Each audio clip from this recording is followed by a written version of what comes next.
Hi, I'm Mike Brampton. And my name is Julian Hoad. Welcome to Veterinary Ramblings. With Angela Willemsen. What were you going to say then, Julian? You were asking Angela about whether she'd done her prep for this interview. Oh yes, yeah. I wondered if you'd come across the awkward question we ask people to put them at ease. Yes, perhaps. You have the uncomfortable question. I don't know if it's uncomfortable. The difficult question that we ask. This is sort of break the ice. Well, I say we ask. Mike asks. Yeah, Mike has to ask the question all the time. Yeah. But I'm hoping that now you know that Angela is prepared, that you'll be prepared to ask the question. Should I ask the question? I didn't. Yeah, why not? Well, you know Angela. You've met her before. Once. Well, yeah, but I don't want her to suddenly be afraid of me or whatever, because I've asked her this really personal question. Okay, Angela, how do you feel about it? Can I ask you a really personal question? Is that all right? Within limits, yes. Is that all right? Okay. Unbelievable. Angela, I'm so sorry for my co-host here. I will ask the question. Although you gave him permission to ask the difficult question, and not me, but I'll take that by proxy. So, Angela, what's your favourite bread? Right. I was hoping it was going to be this. So I've had to think long and hard about this. So I think it's ciabatta. Oh! I think you were that on one for a long ciabatta. time. We had a ciabatta. We had a focaccia, haven't we? But ciabatta, I make a mean ciabatta. I like to. Do you make your own, or you buy it in? I have made my own, but I do buy it. What is it particularly you like about it? I think I just like the crust. I think I just like the saltiness, isn't it? It's the saltiness. Yeah, it's just I think so. It's just a good bread. You can have it like savoury. It's good with like some sweet bacon sandwiches. Well, I'm vegetarian, so no. Oh, oops. Avocado smash, perhaps with an egg if it's around awfully. Yeah. Yep. You can't go wrong really, can you, with ciabatta? No. Yeah, that's good. You could do poached egg on toasted ciabatta. I think we've done that. I think we've done that now. So let's move on. Let's move on. Now, Angela, am I right that you've had several careers in one? You started off. I was going to say started off life. You didn't start off life. Presumably you were very short and then you grew. But when you had grown to some sort of level, you then became a human nurse. I did.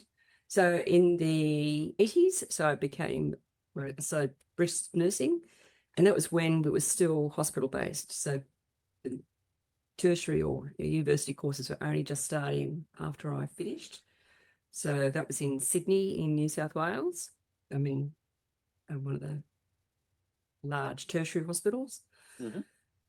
And I guess, so I worked there for some time and then did some work in a surgical, like a private hospital, which was a bit of a shock because it was quite constrained within my training. So all of a sudden going from being very limited in what I could do to all of a sudden being in charge, having control of the pill trolley, and I guess having control of patients was, I guess, made you grow up very quickly and being able to manage a ward very quickly.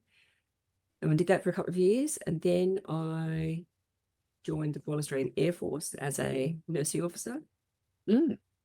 So I did that for a few years. So that was a lot of fun. So did things that you probably don't normally do. So we did our flight training. We did it for a Hercules aircraft, which is a transport aircraft. Yep. And our training flight was from Richmond in Sydney to Norfolk Island. So that was pretty cool. So that's then. So that became mid to late 80s. Very noisy. Were you sitting in the front or the back?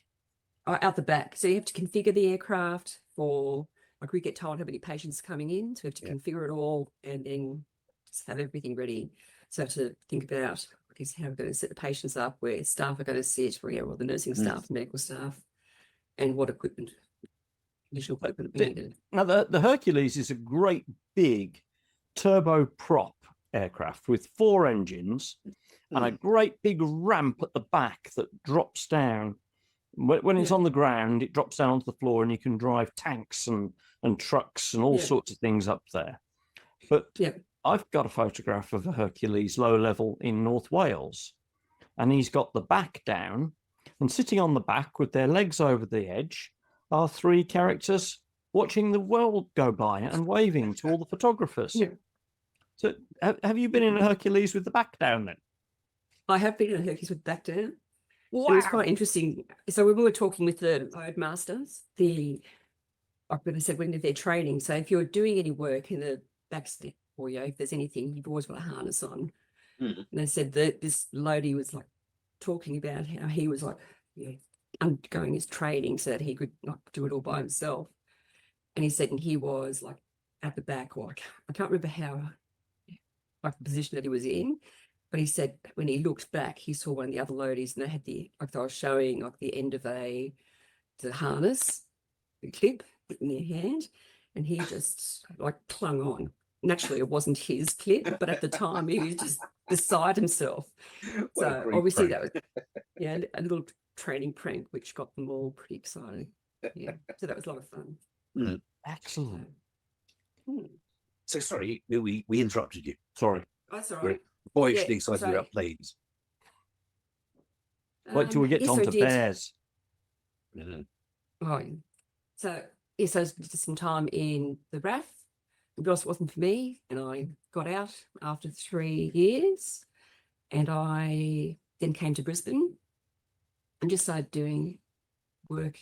I guess I really realised that I liked doing critical care, so I ended up working first in the spinal injuries unit and then working in emergency, and that's pretty much where I stayed, emergency or management, and then project work. So I did that for, I guess, the remainder of my nursing career. So. Right. Well, this really begs the question then, Angela, because you're also a vet. Yes. Now, in human nursing terms, you're working in critical care and spinal these are specialised, highly regarded specialities within human healthcare. Why on earth did you leave? My passion had always been that I wanted to be a veterinarian. So I think from as young as I was about 5, I always had said I wanted to be a vet. Right. So my passion had always wanted to be a vet, but I didn't have the marks that I needed when I finished high school. So I guess even while I was nursing, and I really loved what I was doing, I loved emergency, and I loved, I guess, like the adrenaline and the energy and having to quick, think on your feet and try to anticipate, I guess, what was going to happen. Yeah. And I was always telling people, one day I'm going to be a vet. And I guess it came to the point where I thought, I've got to actually put this in action. Otherwise, I'll wake up and I'm 70 and I'm still on a vet. So so that week I had to re-enroll and just do physics and chemistry. So I did that at night school. And then I enrolled, so for mature age students, for enrolling, it's marks are accredited according to the university that you're in. And I hadn't done any work in the University of Queensland, but just where vet science is offered. So I enrolled into science there and just did it as a undergraduate course, just so I could work really hard and get a good GPA. Right. So I did that and then applied and had all my fingers and toes crossed and got in. So well done. So I started. So I was pretty happy. But that wasn't enough, was it? So you were pretty much at the tip top most rank of nursing, and then you switched over and became a vet, and then you thought, I could do a bit more studying, didn't you? So yeah, well, I had said then after vet, I said, that's it, no more study. And how many people have we spoken to, Mike, who said that? One or two. So I guess I had done like a master's in health science or majoring in health promotion while I've been doing nursing as well. And I guess in that kind of like started my interest in public health or infection control. Well, not infection control, but yeah, really public health. And I guess, and just like the need like for preventive healthcare and just how important like just like basic principles are. And I hadn't really thought, even though like as a nurse, you always, well, I was like fairly rigorous because I remember as a student nurse where we were like told to really like we had to wash our hands and cleaning, how important it was to clean and disinfect. So always, I guess that was always in the back of my mind when I was working. And I hadn't, you don't think too much about it because I'd always had done it, had always applied it.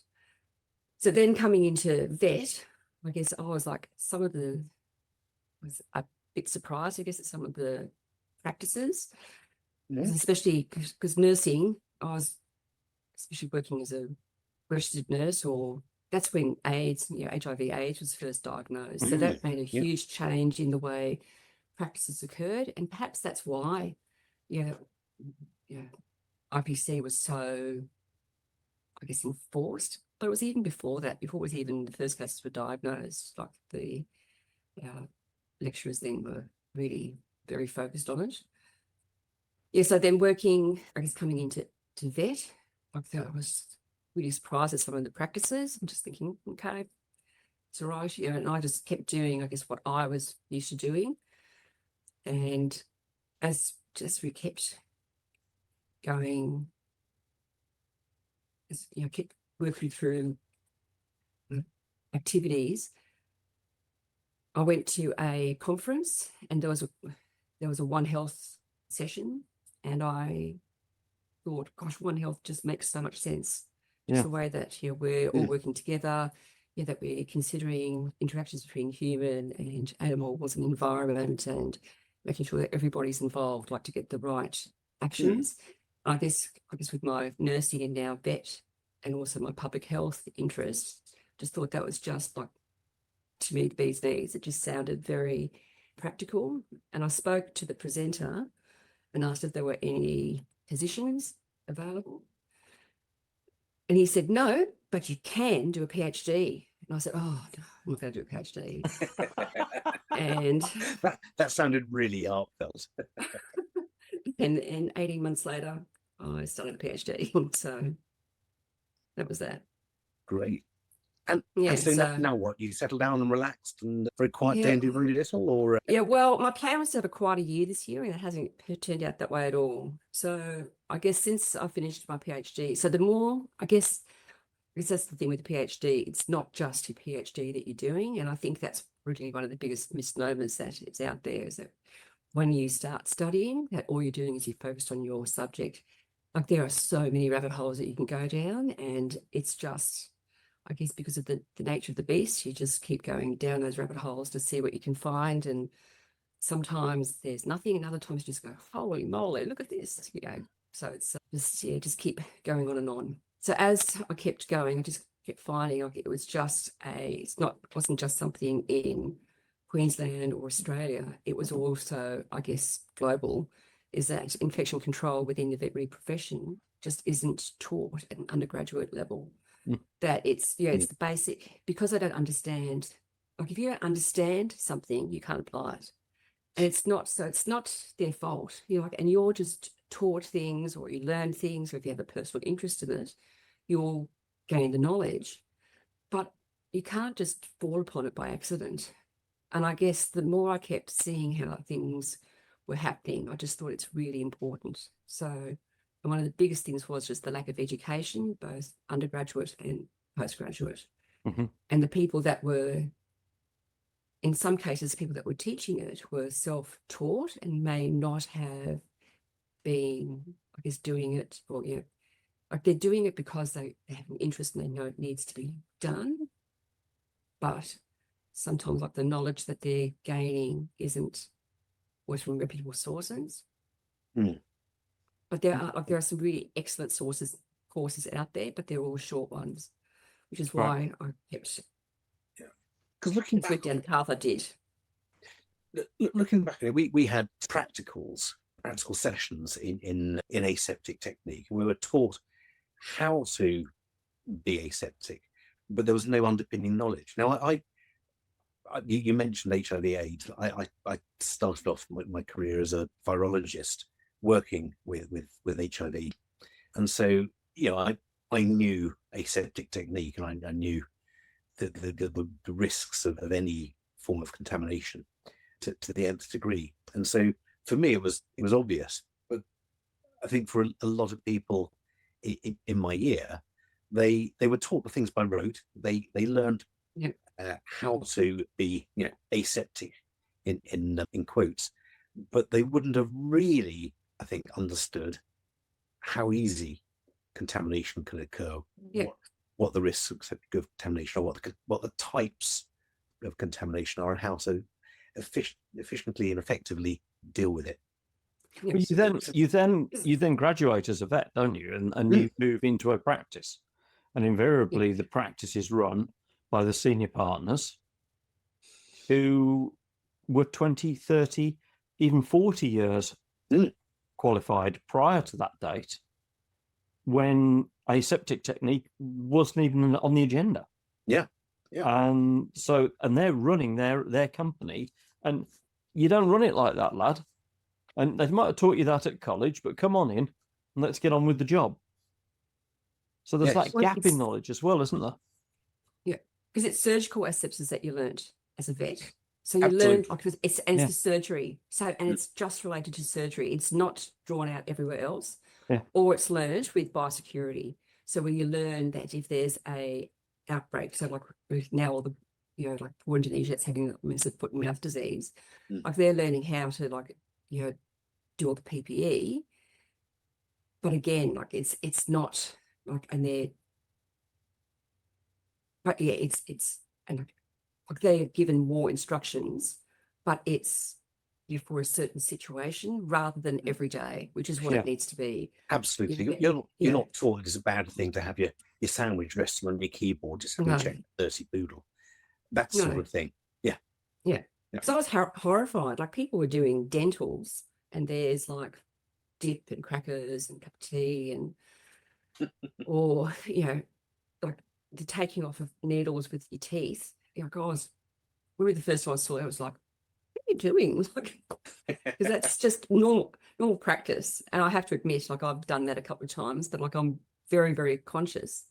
Now you realise it's because you're not prepared and because you don't have, there might not be a sharps container or if you like vaccinating a dog and you're squatting down, you haven't prepared yourself adequately. So it's just making sure that you are preparing yourself. Sometimes it's really difficult because the culture of the workplace can, I guess, prevent you from doing perhaps what's right because you're feeling that you can't do that. Unsheathing your own personal safety, you have to. Yeah, unsheathing needles just changed the way we did our COVID vaccinations on our unit. Yeah. Because they were all so stunned for the first morning when I was uncapping the needles with my teeth and jabbing them into the patients. They just didn't know what to do. And then they switched to a protocol whereby the needles were prepared, ready on the tray, and we had to pick up the prepared needle. There was no uncapping at all. Yeah. I think they were most worried about me recapping the needle. Oh, ow. Yeah. Well, I was at an infectious diseases conference where I was talking about that as I was finding it in my questionnaires. And one of the vets in the audience actually said, yes, but just try recapping it.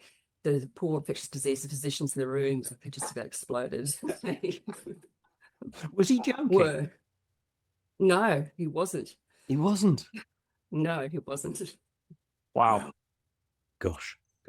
I remember from my first job, though, in mixed practice, vaccinating a whole flock of sheep. And you get your 50ml syringe drawn, no, 20ml syringe drawn up, and it was a mil per sheep. And you'd recap between.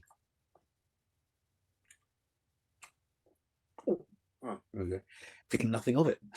Yeah. I have to say, I never did that. It was a complete lie, but I saw many people. I bet you did.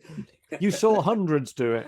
Hundreds. So just to break for a moment from hygiene and infection control. Let's a word if I'm wrong. Never break from hygiene, but just to move on a little bit. How do bears fit into your life? I guess I've always loved bears, and I guess I saw Julian Willemsen, who's the founder of Animals Asia Foundation, did a tour around Australia, and she actually came to University of Queensland.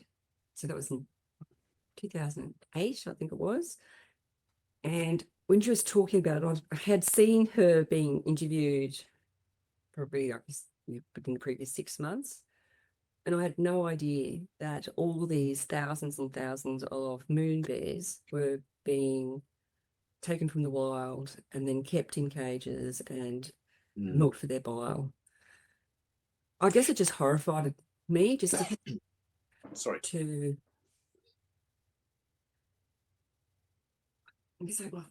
I get so just seeing what we do with animals and how we abuse them, and then just hearing about all these thousands of bears just made me so terribly sad that we just can't let animals just live their lives in peace.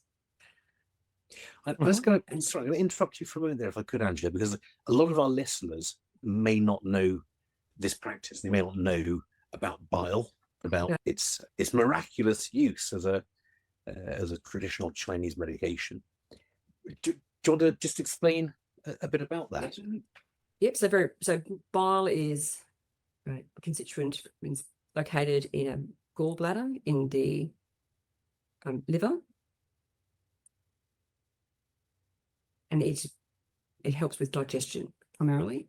And with traditional medicine, it's considered like it's useful for hot and cold, or for hot and cold therapies. So it's got many uses. But the way it's extracted is so there's lots of different ways. And if you go to the website, you can see from Animals Asia. But they either have like a pretty cruel way was where they had like pretty much a metal cage, which had like a bit of flap. So the bear was encased like in a metal cage all the time, like 24 hours a day. And the flap was lifted up, and then they would insert a needle. So no anaesthetic or anything that was used. And they would insert it repeatedly, often just trying to find the gallbladder and then drain it. Bile is produced if the animals are dehydrated. So often the animals aren't fed or watered enough. They're not fed the right diet. So it's a very traumatic experience because they're just located. The cages are usually, they can't stand up or lie down. Some places will have hundreds. So a lot of those have been shut down, and others might just have one or two. So it could be like in a restaurant, for example, where it's a special menu item. And then has become more advanced. So they can actually sedate them. They've got an ultrasound where they can look and they'll insert a needle so it's cleaner. If you see what they do though, to check that they're in the right place, and sometimes you'll see them, they've been, again, you can see that is online, and they'll put the needle which they've just inserted into the bear into their mouth just to check that because it's the bitter taste of bile, and then they'll reinsert it to go back in. So you can just imagine the infections that we're causing. So many of these bears have got lots of liver disease and cancer, and apart from just nutritional defects and arthritis and so on. Yeah. And they have permanent fistulas, surgical fistulas created between the gallbladder and the skin, so that they just lie in one position and constantly drain the bile. Yeah. And let's be clear about this. There's no evidence base at all to bile having a beneficial effect. There is indeed a medication we use for gallbladder problems that's chemically synthesized, called ursodeoxycholic acid, urso being from bear. Orthodeoxycholic acid being the main bile salt, and it's chemically produced. It's available, whenever you want it, and so there is no need, is there, to keep these bears in these sort of conditions for getting even that medication that does have an evidence base. No, that's right. There is no evidence base. It's traditional medicine, and there are synthetic derivatives, so there's no need for it. Like, there's need in capturing them. Like, they're often caught in this. So many of them will have lost all because they've been trapped as well. So it's a very traumatic experience, and which isn't necessary. But I guess Animals Asia has done an amazing job in shutting down, like in rescuing, thousands of bears and shutting down many farms. And actually, I guess they're not just shutting the farms down, they're educating the farmers to give them, sustainable livelihood. So that's in China, Vietnam, a lot of the other countries. And dancing bears as well in India, is that right? Yep. So I think so there's so many different organisations that are all working towards, I guess, similar outcomes. But I think the dancing bears, which are the sloth bears, because they can stand up so nicely, they have reduced, I think, the numbers of those as well. So, I think is the trend going in the right direction? No. So with black market with animal sales is, I think, it's the most lucrative in the world. So things like pangolins, poor, what's their defense? They roll up in a bell, Wallasey just pick them up. Like, it's pretty devastating. Like, there's a lot of work going out there, but if you think, I guess, the countries where it's so much of it is happening with a lot of wildlife trade, some of these people, they're trying to feed their families, and it's very hard trying to find a sustainable, I guess, life for them.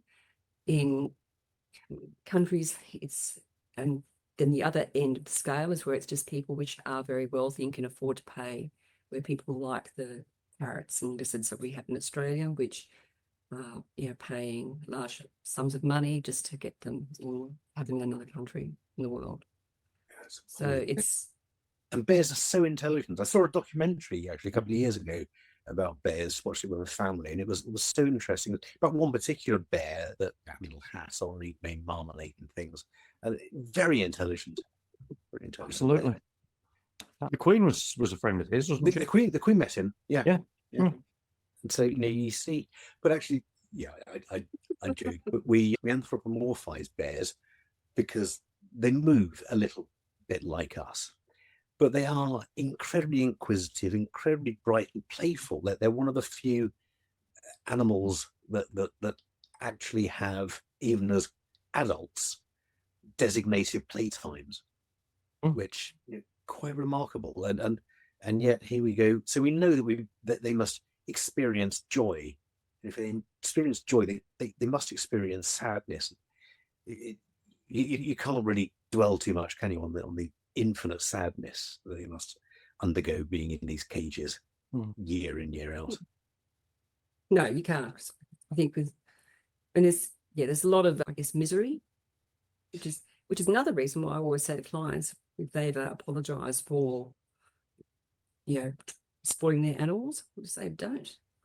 Because there is so much misery. Like, just be grateful. Like, that's a lucky animal. So yeah, absolutely. So have you been to Vietnam and areas like this and experienced this and worked with these people? So I did a trek. Went to Vietnam, I think it's about 2012. Just did like a fundraising trek. So I got to meet Jill Robinson, which was pretty cool, and went to the sanctuary in the north of it was central Vietnam. Right. And the name's just escaped me for the moment. Okay. But that was, so getting to meet the staff. We got to see some bears which had been rescued arrived while we were there as well. So they all go into quarantine. But just seeing the setup, it's the base of the national park.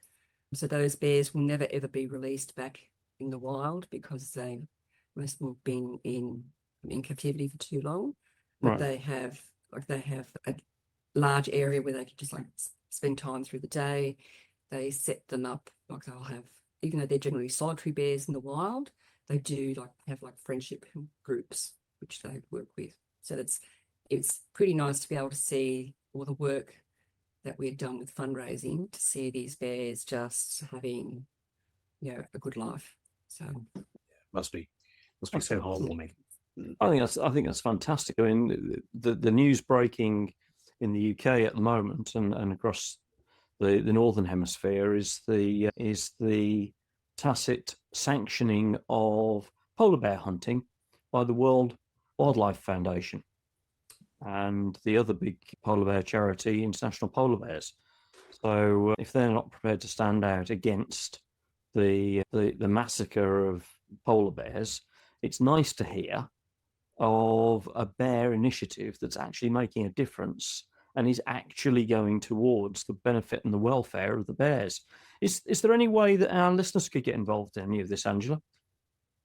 I guess if there's something, it doesn't have to be bears. And there are lots of good charities or organisations which are trying to, help animals. So Animals Asia Foundation, they have groups all across the world. There's another Free the Bears, which is an Australian one, which works in Cambodia and Laos as well. And they do not only bears, but lots of other wildlife. You just have a look what's around and what interests you, but just need to make sure, I guess you need to check how much of the fundraising really goes towards the animals and administrative costs, I guess that's the bombshell with thing. WWF, of course, is that you would expect WWF to have a clear policy and stand against trophy hunting and hunting in general. And so it's a bit of a bombshell to find out that no, they don't. So you've got to be very, very careful with the charity that you're choosing to support and making sure that your money is actually going to the task that you perceive it is going to. Because I'm sure if a lot of people were aware of the polar bear hunting issue, which they will now be, and more people would become aware of this, they would be putting their money towards these particular charities. So, no, you make a good point. So that's Free the Bears. And what was the other one? Animals Asia. Animals Asia. Animal Aid. Okay. And the spin-off was Animals Australia, but they're working, so they do a lot of work with obviously Australian animals, but have also been supporting organisations around the world as well. So even where there's conflict, they'll actually organise food and other services to go to those areas. Right. So it's they're ones from south, from down here, because that's that's what I'm familiar with, and I guess I'm confident with them. So yeah. So, Angela, you're very used, obviously, to lecturing and teaching. And I just wondered whether you're aware of a little niche part of Veterinary Ramblings that is dedicated to teaching, just a small fraction of time. Have you come across? This is when we'll find out how good the research was, won't we? We're testing you tonight. How good was your research, Angela? Did you discover 60-second CPD? I did discover 60-second CPD. Go on. And I practiced it, and I can't get it to 60 seconds. Oh. Well. Oh, is this because there's so much in there? I just couldn't decide what to cut.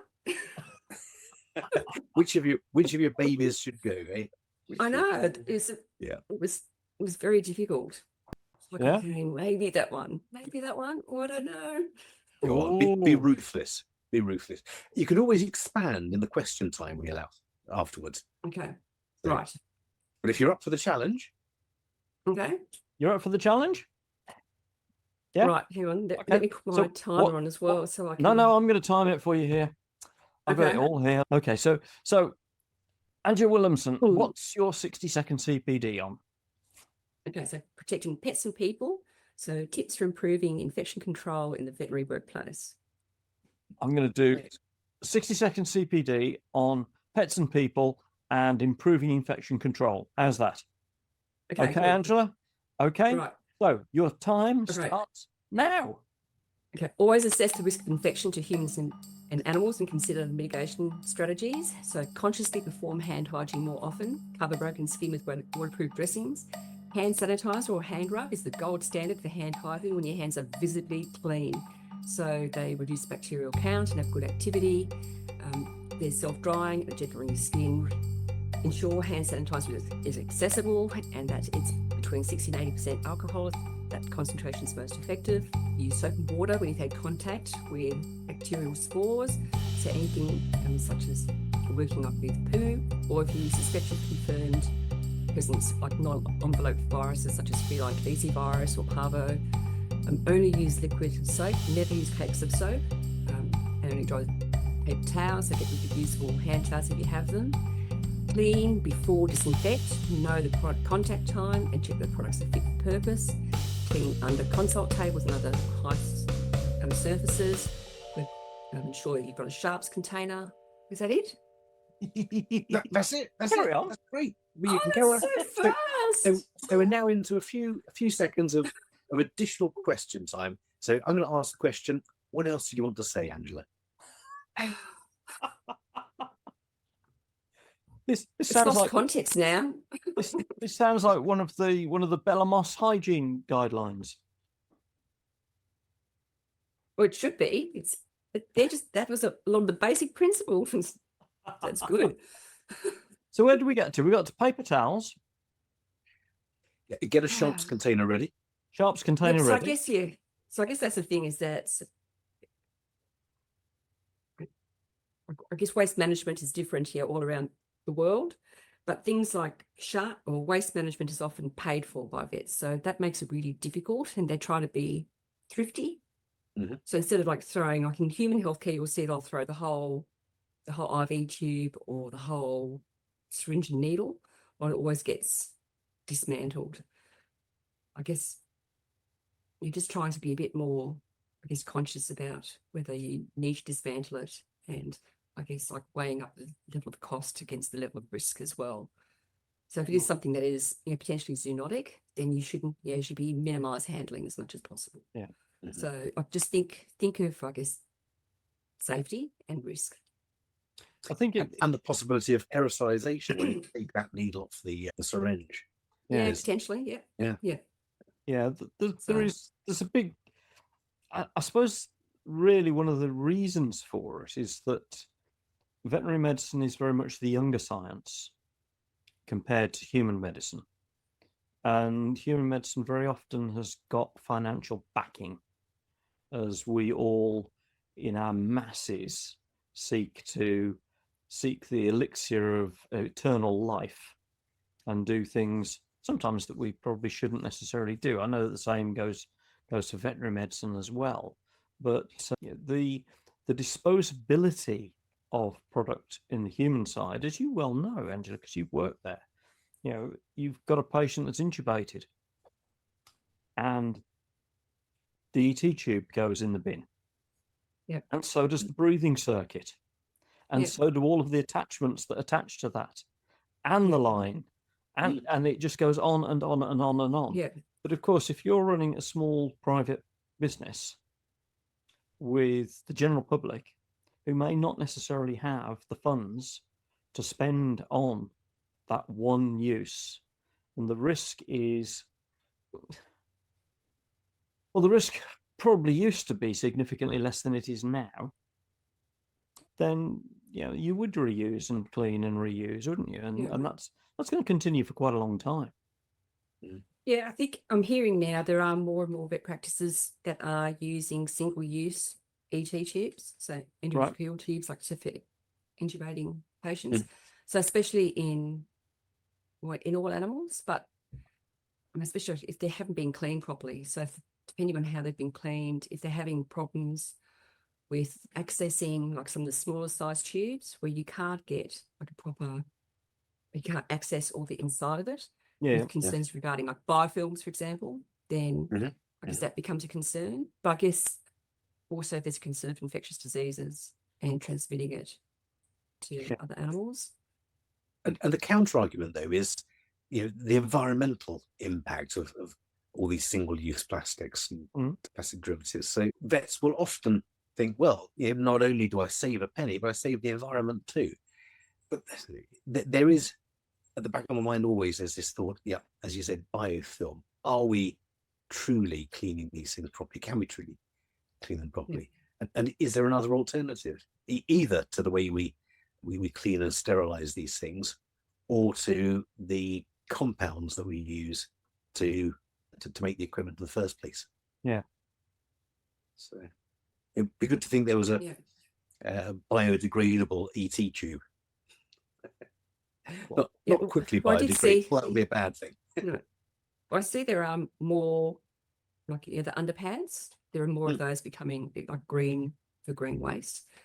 So I guess it's important, and I absolutely understand that, and I'm very much for sustainability, but it's also for the safety of, like, it's safety of patients, and it's also for safety of staff. Is because you don't know, I guess, if someone's handling it, if things haven't been prepared properly, then potentially the risks. Yeah, absolutely. Because I'm not talking about just small animal. No. And Mike said the risks getting worse, and presumably, Mike, you're tipping a nod there towards antimicrobial resistance. Absolutely, because as it progresses, particularly with the use of antibiotics, which of course used to be, life will always find a way, won't it? Whether it be a tree growing in the desert, or whether it be a microbe that is going to find a way to survive, life always finds a way. And yes, it may very well have been, the whole colony might have been wiped out by the use of an antibiotic one day, but it will find a way to circumvent the antibiotic, or to even incorporate the antibiotic in its life structure. And the longer that we don't pay attention to antimicrobial resistance, the worse it's going to get. And we're already seeing, as we all know, and I think a lot of our listeners probably know as well, we're seeing situations where we've got to be very, very specific in the drug that we use to treat any particular infection, because the use of broad spectrum antibiotics now is becoming risky. So that's exactly what I was alluding to. So I'll reflect on that for a while, shall I? And get it slicker. No, that's interesting. So you say reflect on it, because I was just about to say, thank you for your 60 seconds CPD. We can give you a CPD certificate now, but we can't just yet, can we? Because you need to reflect on that CPD. Yeah. So would you have a reflection question, perhaps, for our audience to consider? Okay. So what would the impact be in your veterinary practice if you allocated a couple of hours every week to a staff member to improve IPC? Okay, the same staff member? Any staff? Yes, idea. No, it should be like someone that's got an interest in it, and that has hopefully has got some knowledge in it, or gaining some knowledge in it, and that they can apply it, because every little thing that you do is going to have an impact. And so you're not talking about spending a couple of hours cleaning every week. You're actually talking about spending a couple of hours thinking each week, how can we improve still? Yep. So it might be so it could be doing things like assessing the hand hygiene stations, where they are, whether they're fit for purpose, the type of solution you're using, the hand rub that you're using, whether it is like within the correct areas, getting things mounted on the wall, having a look at, so for example, for things like antimicrobials, there's one of the organisations over here, they've got colour coding, which they've done. So if you're red is for your high use top shelf antibiotics, so all your broad spectrum, and then or things which would maybe used like in human healthcare as well. Green, which is one of the ones that you stick with which should be your first line of use, but actually looking at things like using swabbing culture and sensitivity, tests before you even prescribe antimicrobials. So actually starting to look at practices, starting to look at things like, what are our surgical site infections? Do we have them? If you're not even sure, then something simple is like just like starting to like call all your clients have had surgery 24, 48 hours after, and just checking on them and getting them in for a recall if you think that there might be a risk. So just starting to monitor what's going on.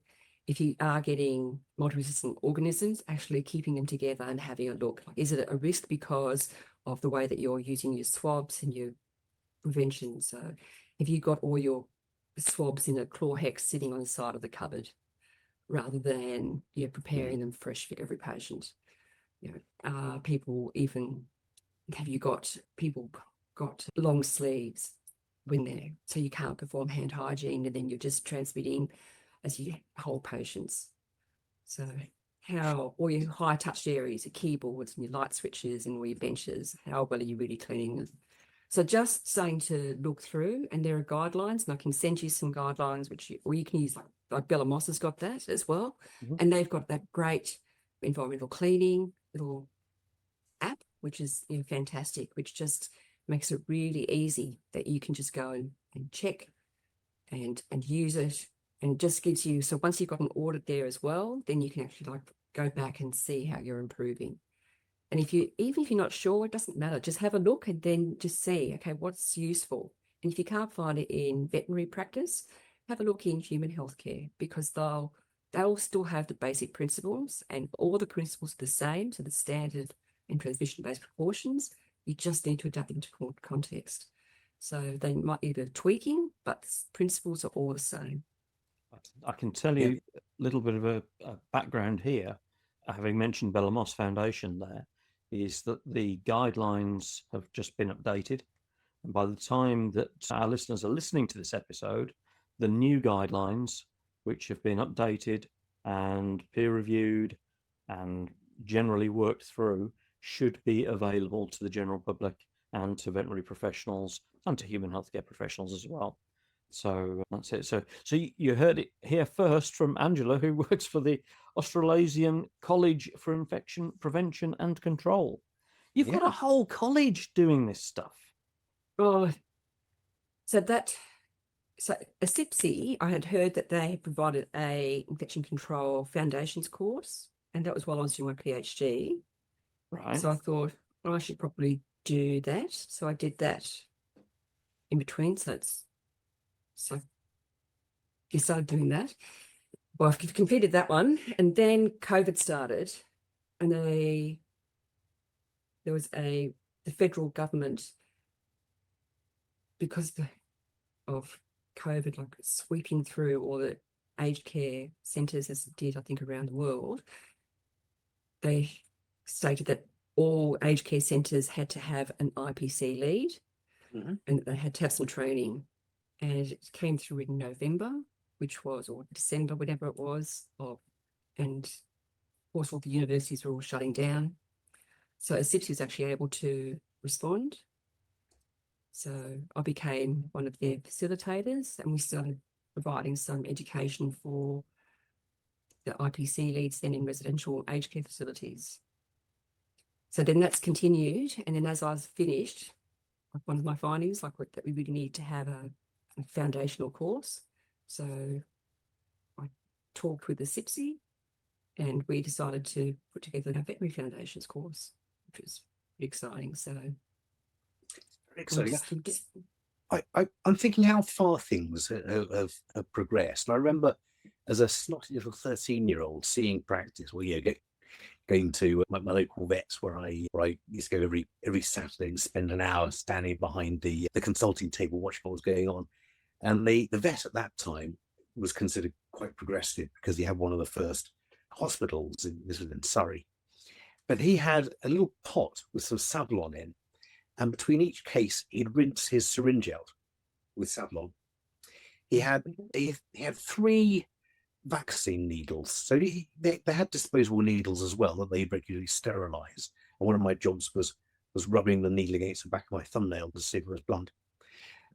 Not kidding. We hung them all in a big pot and then autoclave them. But his special vaccine needles, he would sharpen every Saturday morning against a whetstone. And then again, they'd be swirled out with a sablon, and they'd be in there. Same one for dogs and cats. And his order of operating was great. He would do a cat spay, then he'd lift the drape up, and the nurse would take the cat spay away and place a bitch spay under it, and put the drape back down. They'd do the bitch spay, same instrument, and then he'd lift that up, and then they'd take that away, and then they'd put the broken leg underneath it, and he'd put the drape back down, and he'd do that. And then, because they did it in that order, because there was usually a lot of blood with fracture repairs, and he didn't like a dirty drape. It's incredible. Oh my gosh. Oh yes. Everything would get a little tip of powdered Pembriton in there as well, just to make sure it's all It's like antibiotic. a purple spray. Yeah. Angela, you have been amazing with your CPD and your additional information, and I have a certificate for you. Thank Here you. we go. And it says, Certificate of Bears, Bile, Moon, and Getting a Negative Culture in Australia. And we have a little brown bear, we have a moon bear, and we have an ultrasound of a gallbladder with some stuff in it. So there's an infected gallbladder, which is what all of these bears have. They get dreadful bile peritonitis. There's a picture on the other side of my cat, and she's sleeping on a nice clean blanket and staying, just getting rid of the nasty clean smell. Nice. And at the top, I don't know if you know what that is, if you can see it at all. It's Is it a hoof? No. it's difficult to Is say. it abscess? It looks like an abscess, doesn't it? It's very much like an Oh, abscess. hang on. Is that Infected fish is tube. it one of those? It's Oh, is it? I'm going to put you out Is in the it middle of it. It's a fungus. It's a I fungus. was going to growing say, on a is it branch. one of those mold funguses? Yeah, It's a very young beefsteak fungus, Fistulina hepatica, which is delicious when you cook it in milk, a bit bitter otherwise. But I put this in partly because it looks like an abscess. It's difficult to know what it is. Partly because this is a fungus, grows on the surface of diseased trees, and it gets in there by the spores will stick onto the bark, and every now and then one of the spores will be able to enter a bit of broken dead bark and get in and cause enough of a rupture within the bark casing to be able to grow. And that's pretty much what happens on our skin, isn't it? We have breaks in our skin that every now and then a bug can get in and cause infection. And before we see that infection, we are contaminated, and just washing our hands won't get rid of that contamination for surgery. And so we wear gloves as well. We do all those sort of things to try and reduce those levels of contamination. And it all comes to naught if you come into theatre in your dirty boots because you've been out picking mushrooms in the morning. Right. I'll keep that in mind. Keep that in mind. But there, thank you very much, and a well-deserved certificate there. But Thank you surely very that's much. okay. That's okay so long as you don't put it under the drape Well, your boot or the fungus. either. Yeah, don't put the boot or the fungus under the drape. You're right. Good Right. point. Good point. Okay. We'll just give it a quick hose. Yeah. Yeah. Yeah. You'd always do that, couldn't you? I don't know. That's brilliant stuff.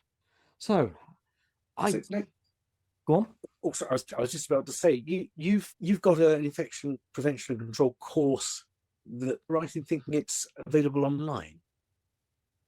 Yes, it is online. So it's self-directive. So it's about 24, 26 weeks, depending how long you take. Mhm. So that's through a SIPC as well. We just got our first pilot course, just about wrapping up at the moment. So we've had students from UK, Mhm. Canada, Australia, Bhutan, Fiji, Indonesia, Portugal. Are these veterinary students or are they So it's a mix. So no, there are veterinarians and there are small animal, mixed animal practitioners and some government vets. I've got a couple of human health care, some people there's one person working in pathology who also gets animal samples, and there's other ones that have worked in public health. So they're just trying to get a bit more of an understanding of IPC from a veterinary context. Right. But So it's directed towards veterinary then. So the whole course it just uses the standard principles and transmission-based precautions, but it starts from, and it's all adapted to a veterinary context. But it shows them, I guess, that the end game is that you can develop an IPC plan. We can do the resources, talk a little bit about change management, workplace culture and kinds of things. So getting pretty positive feedback, which has been a relief, I guess, for me, but pretty exciting as well. And it's been wonderful just seeing people just realising now just the depth and breadth of infection control and what it includes and how they can start putting it in and just the importance of it. So because we've got a whole section on AMR as well and stewardship. So things that they can do as well. So there's but I have to remind people that it's a foundations course, that it's just the beginning. And the students has already indicated interest in doing her master's in infection control. Wow, which has been great. Exciting as well. So that's fantastic. Well, we'll put the links to that on the website. Yeah. With your permission. And yes, okay. Animals Asia Foundation. Yeah. And Free the Bears. Yeah. Yeah, absolutely. And there are scholarships. So, and that's so like, people from the UK got a scholarship as well. Mm. So there's there's preference to rural remote area, but anybody can apply. Mm-hmm. So that sounds really good. Yeah, great. So I facilitate. So I give support the whole way through. So I support however they need. So because the only requirements is that you need to be able to understand and read English. You need to have a computer and internet access. Okay. That sounds great. Fantastic. So if you want to learn more about this, do you get a certificate at the end? You get a certificate and you get a pin. Cool. And there's a few other little things, but I can't say anything yet at the moment. Now hold on. So pin. Sorry. If you were in New Zealand, I think you were saying pen, but pin is a badge, isn't it? So it's a badge. So it's right. It's a specific colour for the vet. So for anyone that's got it, then they'll be able to wear it on their uniform, right? And then they can actually if people ask what it is, it's that they've actually completed a foundational infection prevention and control course. So if somebody in the practice says, I don't want to clean my hands, and you've got your pin, you can go clean your hands, and they go, yeah, who says? And you can show them your pin and go, this says. That's right. Wash your hands. That's right. I've been deputised by Angela Willemsen. It's like a sheriff's That's correct. badge. I like exactly. this. Actually, I haven't thought of that. Thank you. You're giving me a lot of material now, which I can use. Yeah. Glad to help. Your sheriff's badge. So if you want your sheriff's badge, then get in touch with us. We'll put you in touch with Angela. If you like what you've heard or anything else, don't forget, drop us a line at Veterinary Ramblings, and please like and share and subscribe, because sometimes the message is quite important, like the one that we've had from Angela this evening. So on that note, Angela, on that bombshell, if I may be so bold as to say, Angela, thank you so much for joining us. It's been an absolute pleasure. I've learnt a lot. I'm sure our listeners will have learnt a lot. Thank you very much indeed. May your dog go with you. May your dog go with you. What are you drinking? Nothing. I now drink, so I've got an empty bottle of whiskey. I guess if it was an empty bottle, then I shouldn't really say whiskey. Once had whiskey. No, it was an empty bottle of tonic water. I thought you were flowing tonight. I haven't had any. Yeah, right. Okay. Poor Angela's just got up early, extra early to start her day, and you're half shot her by whacking a bottle of whiskey. I know. I think on that note, we'd better say, Angela, thank you very much. And cut. Thank you.